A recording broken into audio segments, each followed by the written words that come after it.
left off right after the Mishnah. We're speaking about that if a husband sends a get with a shliach, and then he says to the agent, he says, I'm canceling you. So the get, he can't deliver the get.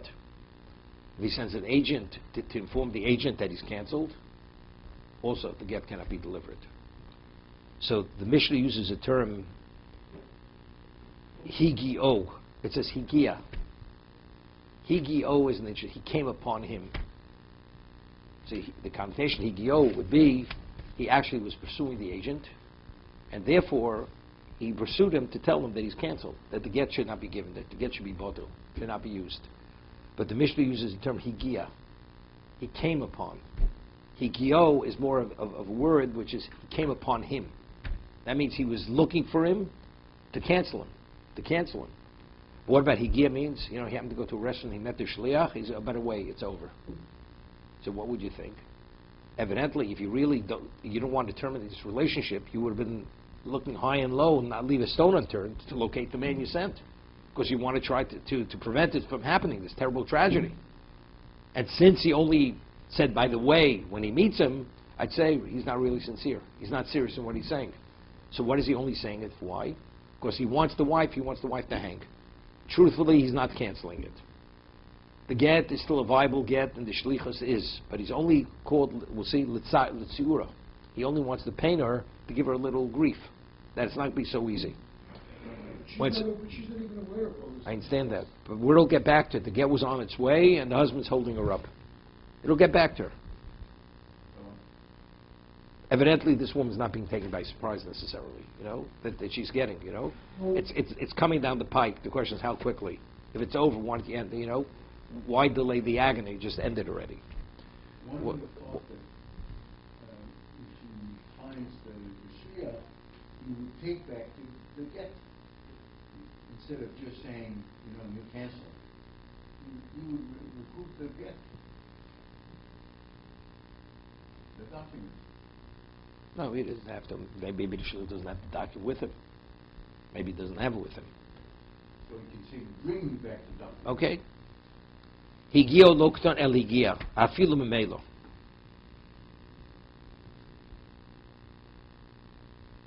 V'lo amrin l'tzurei komachavin. So Rashi says, Higio havi mashma sherod v'achrov l'yisigo. Higio, the connotation is, he pursued him. V'afilu memelo, shenishta shlich b'derech, v'oyelo l'zeh, derech l'shom. He happened to be traveling. V'ro v'afilu ochi botel. We're saying, nevertheless, it's still botel. If he sends an agent to cancel him, what do you have to tell me that's canceled?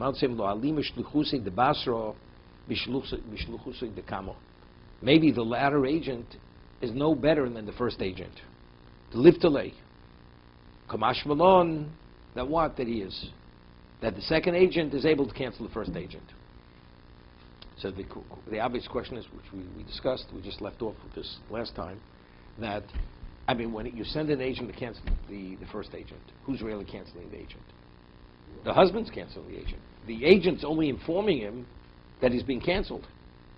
So what's the chiddush? You may think, why is the second agent better than the first agent? If it's a question of, let's say, being Makadosh and Isha, right? So you'd say, which agent did he really mean? But if the order was, the directive was, inform the first agent that it's over, that the get is not viable any longer, and he's not authorized to give the get, so it's not the second agent's canceling the first agent. The husband's canceling the agent. So we mentioned, the Chazon Ish explains, we're speaking about the second agent. If the second agent would have witnesses that he was appointed by the husband to deliver this agency, there's no question. There's not even a consideration that the first agent wouldn't be canceled. He's definitely canceled. What about if the second agent's coming, he says, I'm the agent of the husband, and he told me to tell you it's over. The man says, something, unless I hear it from the agent, from the husband, I'm as viable as you are.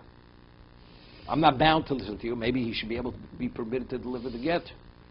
On that we say that since it's something that could be verified, which whether your husband did or not, therefore that gives validity to the second agent, and therefore the first agent has to listen to the second agent.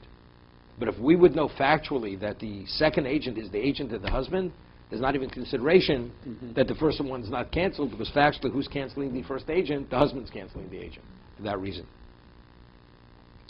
What about he preempts, he precedes the agent before the agent arrives to get to the wife? He comes to his wife and he says to the wife, by the way, the get that the shliach was going to deliver, it's batel, has no value. Meaning you're not divorced. When do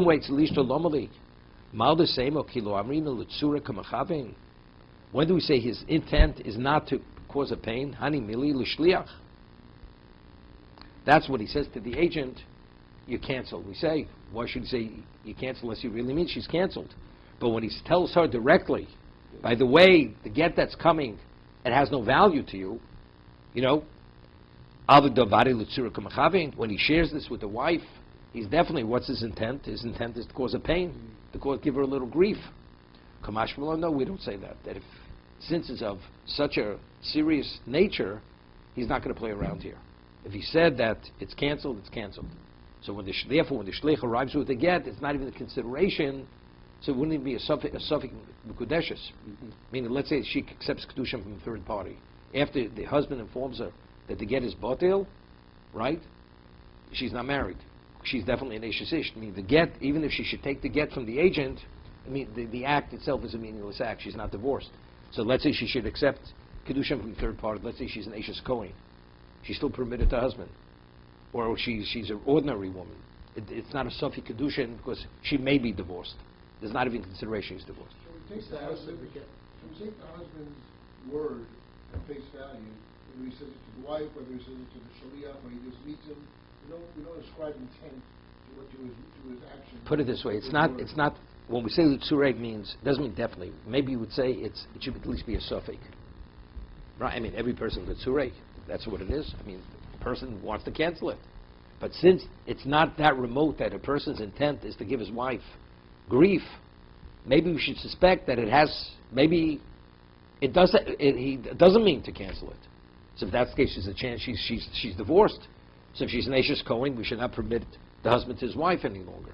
Or if she's an ordinary woman, she accepted kedusha from a third party, she should require a get from the third party, and the first husband can't remarry any longer because it will be a safim mas grushoso. The answer is no. There's no concern. The get is definitely a valid get. Is definitely canceled. Therefore, she's still the wife of the first husband. She's a kohen. She's permitted to him. She accepts kedusha from the third party. The kedusha is nothing. What's the status of the get itself? Whether it could be used again. Used again a week later? We'll say that's called bittul get. Once the get is invalidated, could use the get. If he says to the agent, "I don't want you to deliver the get," there's no question the get is still a valid get. The get could be used. What he says, the get is nullified.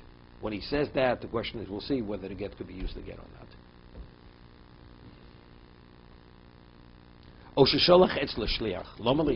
So we're saying now, if an agent cancels an agent, right, we say it's canceled. If he meets the agent just by the way, in passing, it's canceled. If he goes to the wife and tells her it's canceled, right? Well, these are all the cases. And it says, what about if he sends an agent to tell the wife it's canceled? So, it's also canceled. What's the chiddush? If he tells him, here we say there's a chance he may be giving her the business, right? Giving her grief. And we don't say it. And we say he's sincere what he's saying, so why, when he sends a shliach, why would I say she shouldn't take it face value? The factually he's canceling it. So the last case seemingly would be totally superfluous, correct? And not only, if you send an agent to cancel it, the other agent, we say it is canceled. So when you send the agent, tell the wife that the get, which is about to arrive, is nothing, there's a consideration maybe it's not valid. The wife doesn't have to pay attention to that, or it should be a suffix. When the reaches the wife, does he have to have two witnesses? We'll have to have two witnesses to that he said it. Yeah. Once he says it in terms of herself, she has to accept what he says. He means what he says. In order to say, he has to say it in front of witnesses. No, what does he have to say? No, he doesn't have to say it in front of witnesses. Doesn't have to say it in front of witnesses. It's interesting, and what Rabbi's bringing up. There's a Gemara. The Gemara says in Bab Metzia, that you're not able to. There's a kinyan called kinyan chalipin. It's called bartering. You know the way they do. How do you appoint the rabbi to be your agent to sell chametz? He gives you his pen. He gives you a cloth, handkerchief, and you make the exchange. When you take the cloth, you appoint him to be your agent, or you obligate yourself. It's called bartering. It's learned from Rus. It says v'shol fishnalo. When Boaz bought the right from his relative to be the redeemer, it says v'shol fishnalo. He removed his shoe, or it's question his glove. He gave it the glove, and that was the exchange. Okay, you could exchange a cow for a donkey. You give me a cow, I acquire you a donkey. It's called bartering. It's called chalipin. So the Gemara has a question on most things for chalipin. Could you transfer coins with chalipin? Bullion is a commodity, but what about coins? Currency. Could currency be transferred with chalipin? Okay? We will come out in the conclusion, most endings for chalipin. For what money cannot be bartered.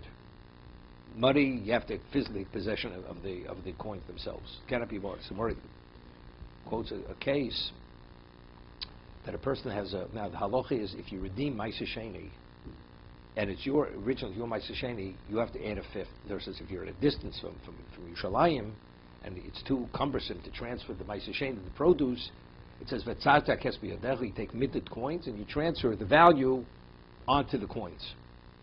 So the difference is this: if you gift the Ma'aseh Sheni to a third party and he wants to transfer it onto coins, it's only value.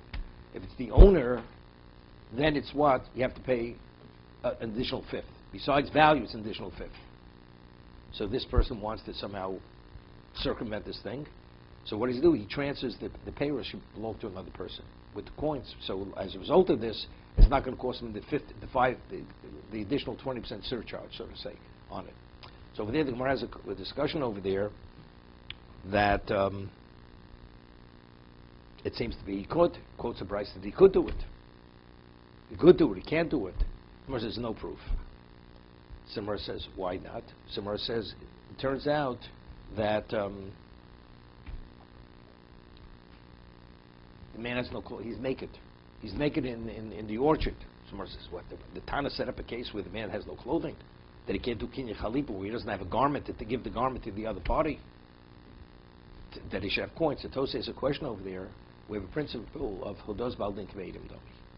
In terms of let the man make a hodos baldin to two people. He wants to give his coins. He wants to give the fruit to the third party. So it says he doesn't have the means to transfer the coins to the other party that he should do the redeeming on his behalf. Someone says, "Oh, a person's naked." Right? Because he wants to transfer the coins to a third party. The third party should do the redemption. And when he does it, therefore, he saves himself the 20%. That's the Gemara in Bava Metzia. Okay? So Tosas asks, even if he's naked, let the person who owns the produce make a statement, Hodos Baldin K'meidim Domi. If I say, I make a declaration, I owe someone so much money. What's the halacha? I owe him so much money. That's Hodos Baldin K'meidim Domi. So let him make that kind of statement, and that statement will obligate him, will cause that the coins that he has belong to the party that he wants to do the redemption. It's called kinyan odiso. If you make such a statement as kinyan odiso, the coins are transferred to that party because you're bound to your word. So since he made the statement, the coins belong to so-and-so, let the coins be his and let him redeem the fruit, the produce on those coins. That's Tosas' question. Tosas doesn't answer the question. Leaves it unanswered. That's Tosas in Bava Metzia. So Kiv Eger answers, he says that we know in every kinyan, whenever there's any type of transaction, that intent is crucial in the it's actually basic to a transaction. A person's forced to transfer something. It's nothing. It means nothing. Because the reason why you said, yes, I agree, and you went through the motions, because you had no choice. Unless you compensated for it. So if a man says, the coins that I possess are so-and-so's, which is kinyan odiso, now the question is, how is he held to his word? I'm going to mention because Rabbi asked. How is he held to his word? The man could deny it afterwards. So since the man could deny, we're talking about only the two of them in the orchard. The one who owns the fruit and the coins and the other party. He wants to transfer the coins to the other party. That's what he wants to do. So the Gemara says, how does he transfer? So Tosas says, let him make that statement, a public statement. The coins belong to so-and-so. That's called kinyan odisa. The moment he makes that statement, there's coins. He redeemed the produce. Tosas doesn't answer. He answers, if it's only these two people in the orchard, and he makes that declaration, who's going to hold him to his word? Afterwards, the man can deny he ever said it. Therefore, it's lacking in Gemira's das. Something that a person cannot be held to, he never had that intent initially. Therefore, see, if you have Adim, it's said in the presence of witnesses where he can be held to his word. So since you can be held to words, you don't make that kind of statement, understanding the ramifications of the statement. But if you could deny that you ever made this statement, then the kinyan is not a kinyan. Of course, it's lacking Gemira's das. It's lacking basic intent in terms of the transfer. Hear it? Howard? Okay? Wait. No, it has nothing to do with it. Gemira's das is a concept in what? To be able to cause a transfer, you need a minimum level of intent. But let's say over here, it's not a question of being held to his word. He doesn't want to divorce his wife. He says to his wife, the get that is about to come, I'm nullifying the get. Meaning, I don't want to divorce you. So why shouldn't we take his word, face word? He doesn't have to be held to it. It's not a question of holding him to his word, because it's not something obligates him, doesn't obligate him.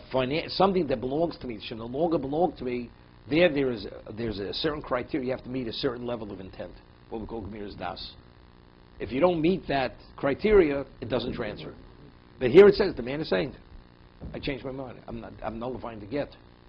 So you have to have Adam only afterwards. If the woman disagrees with him, she has the get afterwards. She says, but he gave me the get. How you can prove differently? Right? Can't prove differently. But factually speaking, she knows what he told her. So if she should remarry now, she's going to be an Ashes Ish. She's going to be committing adultery. Okay? What if she wants to? It's irrelevant what she wants. He has to be agreeable to give it a get. Right? She goes to a sofa, it's right against me because I want to be divorced. Unless the husband is agreeable to give it a get, she's not divorced. Regardless of what she wants. If we don't take what he does and says at face value, it becomes chaos. Because then you don't know, yes, no, maybe. If he gives a get, then he gives a get. If he says it's not a get before he says it, then he says it's not a get. If you don't take him at his word, you open the door to chaos. Again. It's like I said, there's no way that would definitely, when we say maybe he's only doing it to give a grief, and therefore when she received the get, she is divorced. It's not, she's vadi divorced. It should be a suffix. So if it's a suffix, there's no chaos. She's not permitted to remarry. To remarry, she has to get another get. If there is chaos. If someone gives somebody a get and she has a get, that leads to big problems. Yeah, but usually the case would be he would say in the presence of witnesses. He'd make sure to have witnesses there when he would cancel the get. And that's normally the way it's done. We're speaking theoretically. If he said it where there was no one else there, where she could deny that he ever said it, that's where you could have a problem. But if he said in the presence of witnesses, by the way, the get that I gave her. I mean, if he says no, then it's no. I'm agreeing. You can't say, it seems to me just. No, but there's a havmin here, l'tzurika machavin. That a person already went this far, and he already let the get go. It's like shooting an arrow, then you want to retrieve the arrow. I mentioned the other day, we don't say tochi de'diva kediva domi. A person gives a get to his wife, and within Shalom Alecha Mordor Rebbe, he says, I changed my mind. You can't retract the get. Even though regarding any transaction, within that period of time, you could retract. Why? So the Ran explains, and the Rashbam above Basra, that get is of such a serious nature that once you do that act, you thought about it 1,000 times before you did it. Same thing with putting a ring on a woman's finger. Harei Mekudeshli says, I changed my mind. Now, once you put that ring on, she's married.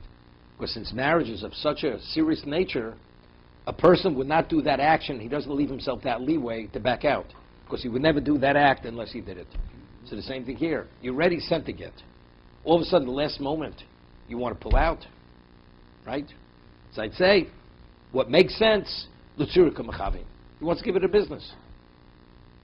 Right? So, or whatever it is. Or maybe, the relationship was disastrous. All of a sudden, you don't want to give it a get. Well, you have no reconciliation. The way this relation is no reconciliation. So I'd say, l'tzurika machavin. No. If he says it, he has a right. He's in the position, he has a right to cancel it. Therefore, is it canceled? Not canceled. So we say it is canceled, regardless of how disastrous the relationship was. The get itself is not a get, because if he doesn't want to give, he doesn't give it. So now the Gemara says, so if we already stated the case where he cancels it, we take him face value that it's canceled. So he says himself, we say, hear this?